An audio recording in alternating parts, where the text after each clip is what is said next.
আমাদের আঞ্চলিক ভাষায় বলা হয় এইটা শ্বেতাকন্দ গাছ। হ্যাঁ, শ্বেতাকন্দ গাছ, ঠিক আছে। তার সব ফুলও সাদা, পাতাও সাদা, ডাঁটাও সাদা। ফুলও সাদা, পাতাও সাদা, ডাঁটও সাদা, মিলিছে বারবার মিলিছে। তারপর কও। শনি মঙ্গলবারের দিন এই গাছের শিকড় পুবির পাশে তুলে, হ্যাঁ, শনি মঙ্গলবার পুবির দিক তো এদিক না, পুবির পাশে তুললাম। তারপরে কি করব?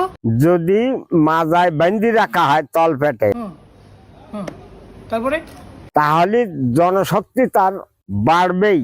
ও জনবল না, ইউ মিন জনবল। হ্যাঁ, তারপর বলো কাকা। যে আগে থাকতো 15 মিনিট, এখন তারপর থাকতো 8 ঘন্টা। আগে বলবে তো কাকা, দূরের তো প্রচন্ড অভাব।